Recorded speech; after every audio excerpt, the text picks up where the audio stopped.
आप सभी का आपके अपने YouTube चैनल की कथा टीवी पर मैं मीनू शर्मा स्वागत करती हूँ। देखिए, शनिदेव को ग्रहों का राजा कहा जाता है। भगवान भोलेनाथ ने इन्हें न्याय के देवता की उपाधि दी है। जो लोग शनिवार का व्रत करते हैं उनको पूजा के समय शनिवार व्रत कथा का श्रवण जरूर करना चाहिए। तो इसीलिए हो सके तो इस कथा को पूरा सुनिएगा और अच्छी लगे वीडियो तो लाइक एंड शेयर कीजिएगा। चैनल पर नए हैं, सब्सक्राइब नहीं किया है तो सब्सक्राइब भी कर ही दीजिएगा। तो चलिए रसपान करते हैं आज शनिवार के दिन इस दिव्य शनिवार व्रत कथा का। एक बार की बात है, सभी 9 ग्रहों सूर्य, चंद्रमा, मंगल, बुध, बृहस्पति, शुक्र, शनि, राहु और केतु, इन ग्रहों में आपस में झगड़ा हो गया कि हम सब में सबसे बड़ा कौन है। सब अपने आप को बड़ा कह रहे थे। जब आपस में कोई निश्चय नहीं हो सका तो सभी के सभी आपस में झगड़ते हुए इंद्र के पास चले गए और उन्हें कहने लगे कि आप देवताओं के राजा हो, इसलिए आप ही हमारा न्याय करो और हमें बताओ कि हम 9 ग्रहों में से सबसे बड़ा कौन है। राजा इंद्र इनका प्रश्न सुनकर घबरा गए और कहने लगे कि मुझ में यह सामर्थ्य नहीं है कि मैं किसी को बड़ा या छोटा बताऊं। मैं अपने मुख से कुछ नहीं कह सकता। हाँ, एक उपाय हो सकता है। इस समय पृथ्वी पर राजा विक्रमादित्य दूसरों के दुखों का निवारण करने वाला है, इसलिए आप सभी मिलकर उन्हीं के पास जाइए। ऐसा वचन सुनकर सभी ग्रह देवता चलकर मृत्युलोक में राजा विक्रमादित्य की सभा में जाकर उपस्थित हुए और अपना प्रश्न राजा के सामने रख दिया। राजा उनकी बात सुनकर बहुत ही चिंता में पड़ गए, क्योंकि उन्होंने सोचा कि मैं अपने मुख से किसको बड़ा और छोटा बताऊं। जिसको भी छोटा बताऊंगा वही क्रोध करेगा। परंतु उनका झगड़ा निपटाने के लिए उनके दिमाग में एक युक्ति आई। उन्होंने सोना, चांदी, कांसा, पीतल, शीशा, रांगा, जस्ता, अभ्रक और लोहा 9 धातुओं के 9 आसन बनवाए। सब आसनों को क्रम से, जैसे सोना सबसे पहले और लोहा सबसे पीछे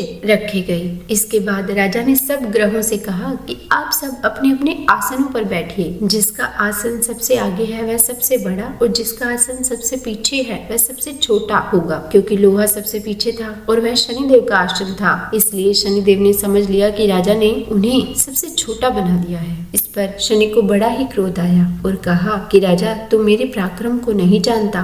सूर्य 1 राशि पर 1 महीना, चंद्रमा 2.25 महीना 2 दिन, मंगल 1.5 महीना, बृहस्पति 13 महीने, बुध और शुक्र 1-1 महीने। परंतु मैं 1 राशि पर 2.5 से 7.5 साल तक रहता हूँ। बड़े बड़े देवताओं को भी मैंने बहुत दुख दिए हैं। राजन सुनो, राम जी को 7.5 आई तो वनवास हो गया और रावण पर आई तो राम और लक्ष्मण ने सेना लेकर लंका पर चढ़ाई कर दी, रावण कुल का नाश कर दिया। हे राजा, अब तुम भी सावधान रहना। राजा कहने लगा कि जो कुछ भी भाग्य में होगा वह देखा जाएगा। उसके बाद अन्य ग्रह तो प्रसन्नता के साथ चले गए, परंतु शनिदेव बड़े क्रोध के साथ वहां से सिधारे। कुछ समय बीत जाने पर जब राजा को 7.5 की दशा लगी तो शनिदेव घोड़ों के सौदागर बनकर अनेक सुंदर घोड़ों के साथ राजधानी में आए। जब राजा ने सौदागर के आने की खबर सुनी तो उन्होंने अपने अश्वपाल को अच्छे अच्छे घोड़े खरीदने के लिए भेजा। अश्वपाल ऐसे अच्छे नस्ल के घोड़े देखकर और उनका मूल्य सुनकर चकित हो गया और तुरंत ही राजा को खबर दी।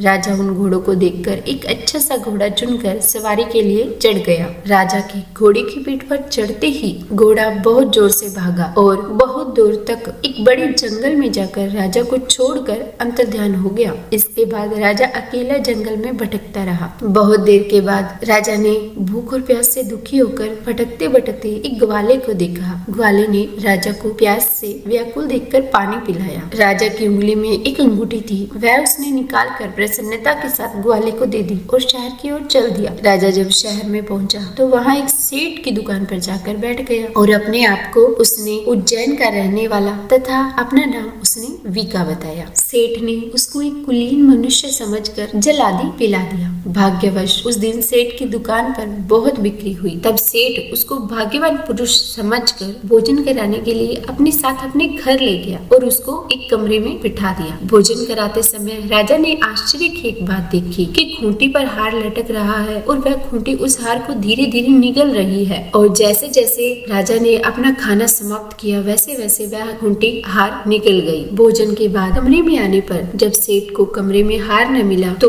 उसने यही निश्चय किया कि सिवाय वीका के और कोई इस कमरे में नहीं आया, इसीलिए हार इसी ने चोरी किया है। परंतु वीका ने हार लेने से मना कर दिया। इस पर सेठ ने वीका को कोतवाल को पकड़वा दिया। कोतवाल ने उसको राजा के सामने उपस्थित कर दिया और कहा कि ये आदमी तो भला प्रतीत होता है, लेकिन सेठ का कहना है कि इसने ही चोरी की है क्योंकि इसके सिवाय कोई घर में आया ही नहीं। तब राजा ने आज्ञा दी कि इसके हाथ पैर काटकर चुरंगिया किया जाए। राजा की आज्ञा का तुरंत पालन किया गया और वीका के हाथ पैर काट दिए गए और उस अवस्था में उसे नगर के बाहर फेंकवा दिया गया। तभी वहाँ से एक तेली निकल रहा था जिसको वीका पर दया आ गई। उसने वीका को अपनी गाड़ी में बिठा लिया और अपने घर ले गया और वहाँ जाकर उसने उसे कोलू पर बिठा दिया। वीका उस पर बैठा हुआ अपनी जुबान से बैल हाँकता रहता था। जब शनि की दशा समाप्त हुई तो एक रात को वह वर्षा ऋतु के समय मल्हार राग गाने लगा। उसका मल्हार राग सुनकर उस शहर के राजा की कन्या उस राग पर मोहित हो गई और उसने मन ही मन प्रण कर लिया कि जो भी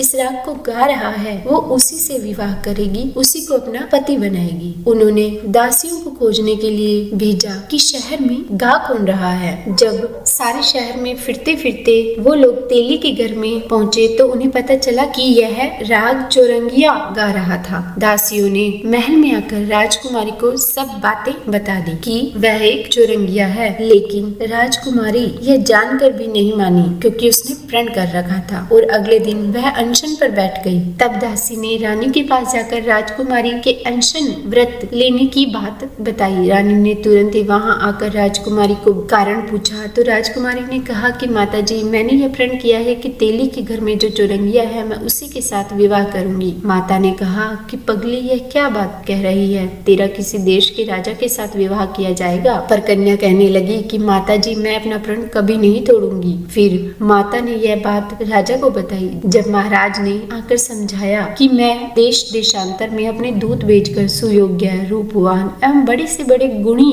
राजकुमार के साथ तुम्हारा विवाह करूंगा, ऐसी बात तुमको कभी नहीं सोचनी चाहिए। तब कन्या ने कहा कि पिताजी, मैं अपने प्राण त्याग दूंगी पर अपना प्रण नहीं तोड़ूंगी। इतना सुनकर राजा ने क्रोध से कहा कि यदि तेरे भाग्य में ऐसा ही लिखा है तो जैसी तेरी इच्छा हो वैसा ही कर। और राजा ने तेली को बुलाकर तेली से कहा कि तेरे घर में जो चौरंगिया है उसी के साथ मैं अपनी कन्या का विवाह करना चाहता हूँ। तेली ने कहा कि यह कैसे हो सकता है, कहाँ आप हमारे राजा और कहाँ मैं एक नीच तेली। परंतु राजा ने कहा कि भाग्य के लिखे लेख को कोई नहीं टाल सकता, अपने घर जाकर विवाह की तैयारी करो। राजा ने उसी समय तोरण और बंधनवार लगवाकर अपनी राजकुमारी का विवाह चौरंगिया विक्रमादित्य के साथ कर दिया। रात्रि को जब विक्रमादित्य और राजकुमारी महल में सोए तो आधी रात के समय शनिदेव ने विक्रमादित्य के स्वप्न में आकर कहा कि राजा देखो, तुमने मुझे छोटा बताकर कितना दुख प्राप्त किया है। राजा ने हाथ जोड़कर शनिदेव से क्षमा याचना की और कहा कि हे शनिदेव, जैसा दुख आपने मुझे दिया किसी और को कभी भी ऐसा दुख मत देना। शनिदेव उसकी इस विनती से मान गए और कहा कि तुम्हारी ये प्रार्थना मैं स्वीकार करता हूँ। जो भी मनुष्य मेरी कथा सुनेगा या कहेगा उसको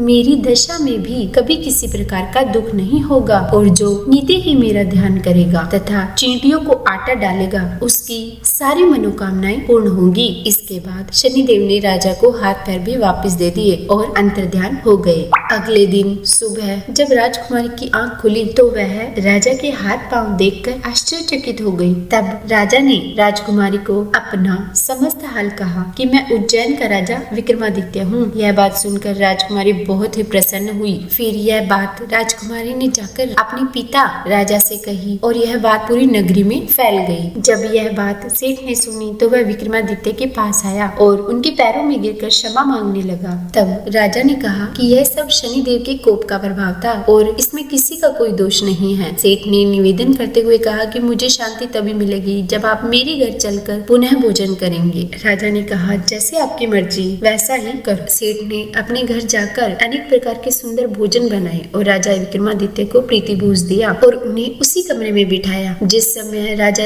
विक्रमादित्य भोजन कर रहे थे तो एक अत्यंत आश्चर्य की बात सबको दिखाई दी कि जो खूंटी पहले हार निगल गई थी वह अब हार उगल रही है और जैसे जैसे भोजन समाप्त हुआ खूंटी पर हार वैसे का वैसा वापस आ गया। तब सेठ ने हाथ जोड़कर फिर से क्षमा याचना की और बहुत सी मोहरें राजा को भेंट की और कहा कि मेरी श्री कवरी नामक एक कन्या है, आप उसके साथ पानी ग्रहण करें। इसके बाद सेठ ने अपनी कन्या का विवाह राजा के साथ कर दिया और बहुत सा दान और दहेज दिया। इस प्रकार कुछ दिनों तक वहाँ निवास करने के बाद विक्रमादित्य ने शहर के राजा से कहा कि अब मेरी उज्जैन जाने की इच्छा है। और फिर राजा विक्रमादित्य राजकुमारी मन भावनी और सेठ की कन्या श्री कंवरी तथा अनेक दास दासी रथ और पालकियों सहित वहाँ से विदा होकर उज्जैन नगरी की तरफ चल पड़े। जब शहर के निकट पहुँचे तो नगर वासियों ने राजा के आने का संवाद सुना तो सारी प्रजा उनकी अगवानी के लिए आई। तब बड़ी प्रसन्नता से राजा अपने महल में पधारे और सारे शहर में बड़ा भारी महोत्सव मनाया गया। रात्रि को दीपमाला की गई। अगले दिन राजा ने शहर में यह घोषणा करवाई